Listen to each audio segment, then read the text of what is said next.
There's a pretty one, Ulysses.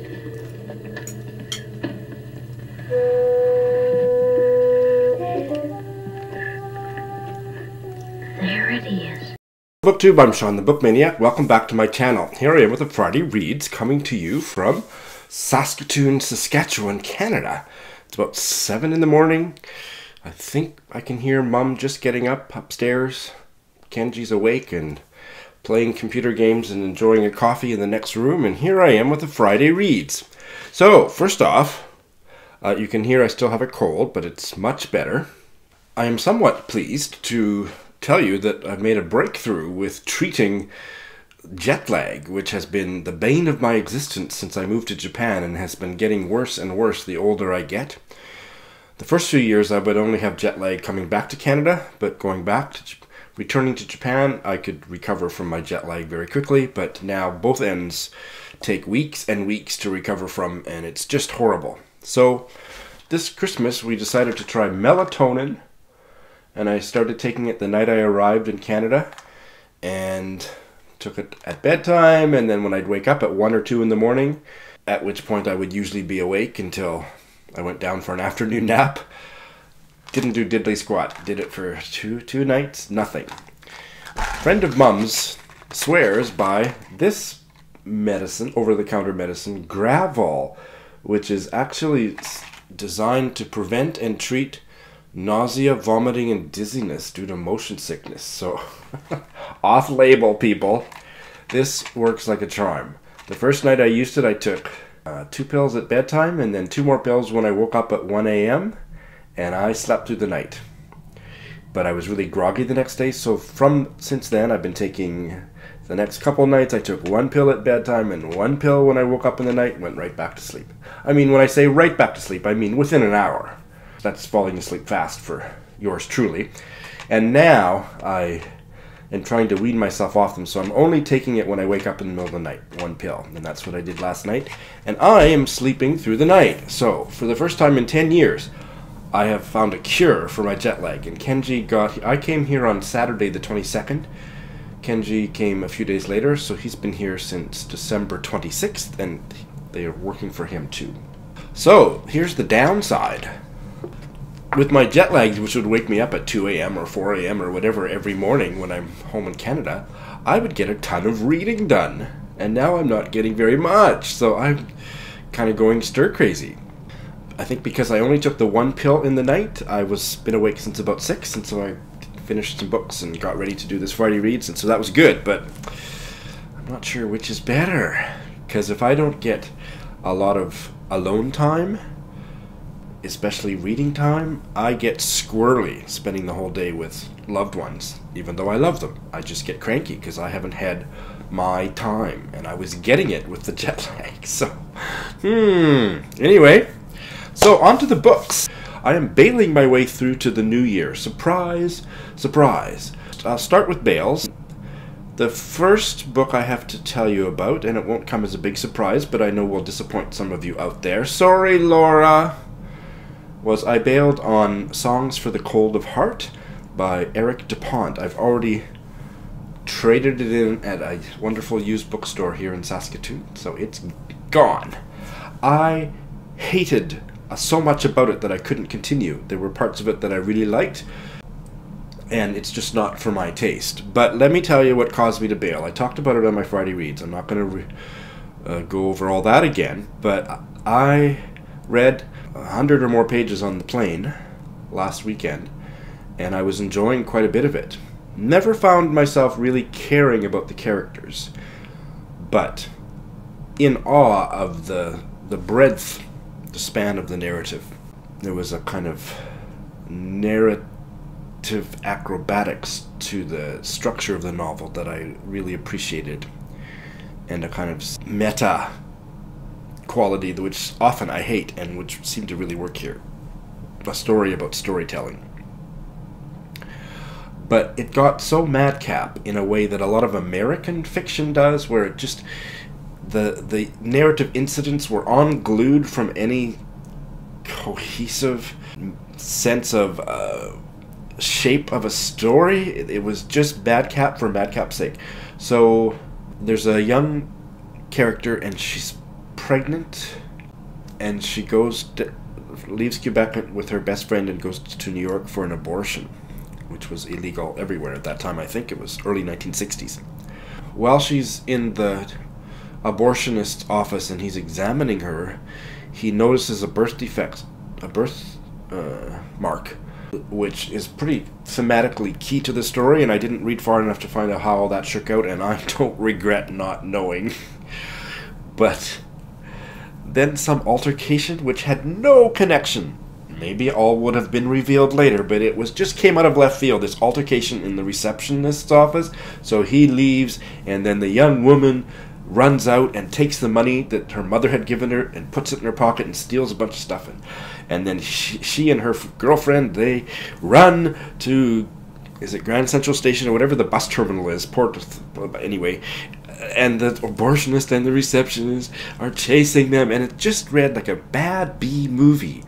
And when the abortionist almost captures her, and I don't know if he captured her because I stopped on this page in the middle of this scene, when she throws down or drops a pressed rose which somebody at a restaurant had given her earlier in the day, and that didn't make any sense.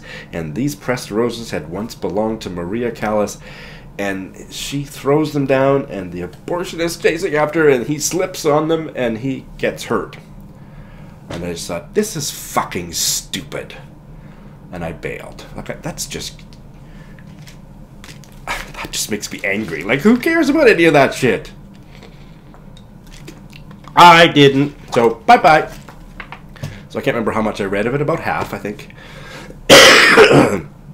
And I was doing a buddy read with Gwen, and Gwen has forgiven me, and she could look past that and saw other grander themes and narratives unfurling that I didn't catch. So this is a book that many people love, including Laura Fry and my friend Gwen. I don't know how she'll feel by the end, but I really disliked all that stupid stuff, so bail. I bailed on 2 books yesterday. One was for Brita's Nobel Women read-along, Reeds in the Wind by Grazia Deledda. And I'm not going to tell any tales out of school, but when I got a message, a private message from Britta, where she talked about her feelings about the book, that's all I'm going to say about her reaction. You can wait for her video.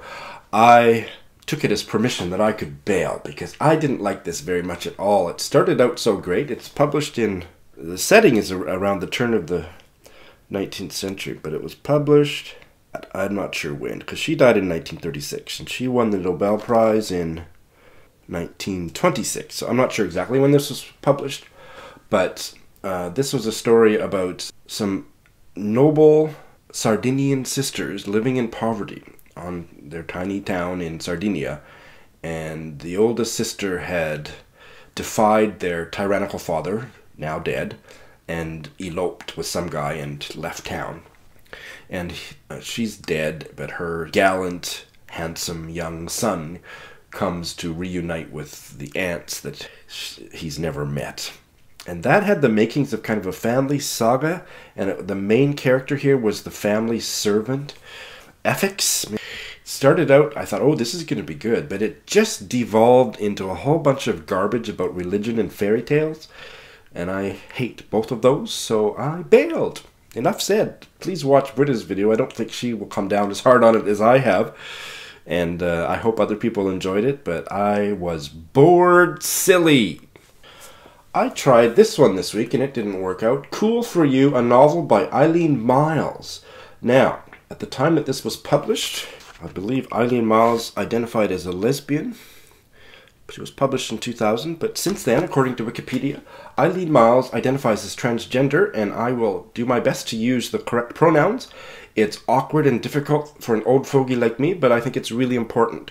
So here I go awkwardly referring to Eileen as they and them. So this is some kind of new experimental autobiographical fiction, non-fiction novel type thing, and that automatically puts me on my guard because I'm a genre policer.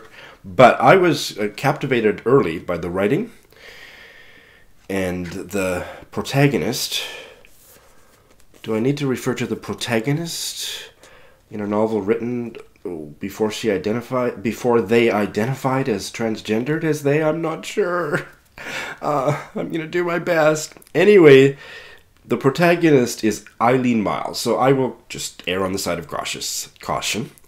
And they have a part-time job at a mental institution, trying a new experiment to get the patients to stop doing stuff that they shouldn't do, like walking around with their genitals exposed and whatnot, using a system of rewards, kind of Pavlovian. And the first few chapters, Eileen Miles, who is the character, so how true this is, I don't know, but it was quite compelling the way they tied it to their own life story. And I was quite into it. But the further I got into it, and I think I read about 25% or a third, I couldn't keep following any. There was not enough of a narrative thread, and I kept losing what little thread there was, and it could be because I had a cold and I was jet lagged, that it just was too much for me, but it just wasn't a Sean book. However, if you like experimental nonfiction novels and good, strong writing, this may be for you, but it wasn't for me. This was a gift a couple years ago from my dear friend Lindy, and I gave it my best shot, and I think I'm going to put it on the shelf here in Saskatoon and may try it again someday. So those are my 3 bales. Wait. I was almost done editing this video when it dawned on me that they had one other bale this week. This is a late addition. I actually had 4 bales last week. The other one was quite a surprise, and that was the Elizabeth Taylor novel, A View of the Harbor. Again, I've already traded it in at the used bookstore. That's how much I didn't end up liking it. And it was her 3rd novel, and it started out really good, but I know she got better because her masterpiece, Mrs. Palfrey at the Claremont, is one of my top reads of this year. That was towards the end of her life, and I've already included Elizabeth Taylor in my litmus video, that she's the writer that because I read 2 books by her that I loved, but I was only partway into this View of the Harbor. I didn't like it. There was one of the main characters in this little seaside town was a retired captain, Bertram, and he kept barging into everybody's lives in just a self-assured, really incredibly annoying way, and I hated him so much that it ruined the novel for me. The women characters in the novel were pretty interesting, but I also have to say that one of the themes of the novel was an adulterous relationship, a love triangle between 2 women best friends, and I just find adultery incredibly boring. I don't want to read about it. I mean, unless it's done really well, and it wasn't. I just found that the 3 of those people were doing a lot of emotional processing in the form of page after page of ponderous dialogue. I just grew really bored with it. So one annoying main character, Bertram, and an annoying dialogue-heavy, emotional, sharing your feelings and analyzing about adultery. No. I will, of course, try more Elizabeth Taylor, but she may have written one of my favorite books, but she may not end up being one of my favorite writers. It happens, people. I have finished 2 books. I wonder if there's another book. I'm going to check. I may have finished a book in Japan that I've forgotten. Let me double check that. Oh, good thing I checked. Yes, I finished the Michelle Obama memoir, Becoming, on audio the day before I left. And it was a wonderful 5-star listen/read. I found parts of it a little less engaging than others, but for the most part, I mean, Michelle could read the phone book to me and I would be enamored. Don't know, everybody else is reading it. I don't have much else to say. I was deeply moved. I was entertained. I learned a little bit more. I mean, it wasn't a really tell-all, and I didn't expect that, but did get more of a sense of what it was like coming to the White House from her origins, and how powerful of a story that is and will be forever after. I love Michelle Obama. And I note that she and Barack have been voted the most admired man and woman in America. And Trump didn't even make the long list. So, and I'm not surprised by any of that. Okay, I finished this exquisite novel by Wendell Berry, Hannah Coulter. My mom has finished it too. We both loved it, and if we have time, I think we will have time to film a discussion video, so stay tuned for that. I will say more in that video, but I thought it was a really heartwarming story, and what's heartwarming to one person is sentimental twaddle to another, and I tend to really get my back up and hate sentimental fiction. This is not sentimental, but it is deeply emotional and heartwarming in the sense of the word that resonates for me. Stay tuned. And just minutes ago, I finished the second volume of the Gengoro Tagame manga, My Brother's Husband. I have a full review. I don't think I'll do a full review of this. I might later. But I did a full review of Volume 1 last year. I'll put a link in the show notes. But this is about a straight Japanese guy whose gay twin was married to this Canadian bear and promptly died. It's never revealed what he died of, but it was very sudden.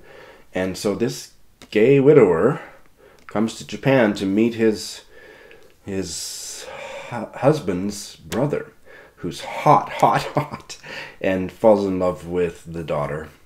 And it's a really, I mean, as I said in my review of Volume 1, if this story had been set in any other country, I would have found it overly sentimental, but Japan needs a lot of sentimental wisdom about gayness, and this was not only important, but really satisfying, and just great book to read at Christmas time. So those are the books that I have finished. I have started 3 more books. One I just bought the other day at a used bookstore in Saskatoon, so this will also show up in my Canada book haul. A Saskatchewan novel, They Shouldn't Make You Promise That, by Lois Simi. She's not only a Saskatchewan writer, she's a Saskatoon writer. She has mostly written short stories and poetry. I haven't read any of it. This is her only novel. She's still alive at the age of 86. And I fell into this novel. I have just read the first 3 chapters, but it's about a dysfunctional family in Saskatoon in the 1980s. And it's written with a lot of whimsy and humor, and I'm really enjoying it. I don't know how deep it's going to go, but for right now, for an end-of-the-year read, I'm finding it really great. I will have more to say about that later. And 2 more on Scribd, so ebooks. One is the Indian Tamil novel, which got quite a bit of attention this year, a little bit anyway. One Part Woman by Puramal Murugan. He's an Indian Tamil novelist, and this novel, when it was published in India a few years ago, caused such a hue and a cry and demonstrations and death threats from Indian Hindus that he publicly announced that he would be retiring from writing fiction. He has much more recently, and thankfully, reversed that and has had another novel come out this year. I'm really enjoying it. I've read 4 chapters. It's about a Indian Tamil couple that are having fertility issues, and it's about how that impacts their marriage and their extended family. I don't think I've ever read a novel from India that I didn't love. I expect this will fit that pattern. And about 30 minutes ago, I started reading a book of poetry by one of my favorite writers from Canada, Helen Humphreys, whose novel, The Lost Garden, is one of my top reads of the last few years. And this is a book of her poetry from about the early 2000s, I think. It's called The Perils of Geography. I've read the first 4 or 5 poems. They're great. I'm not a poetry reader, so that's as insightful as any of my comments about the book will probably end up being, but I'm enjoying them. So that's what I've got going. So I don't expect there's going to be any more bales of what I've got on the go now. And I may sneak 1 or 2 more short books in before midnight strikes on December 31st. It's been kind of a topsy-turvy reading week, but it's been a fabulous reading year. You might see a TBR video from me that'll go live before I get back to Japan. I'm not sure, but otherwise, see you when I get back to Japan. And Happy New Year's, and what are you up to reading-wise or otherwise at the end of 2018? Thanks for watching.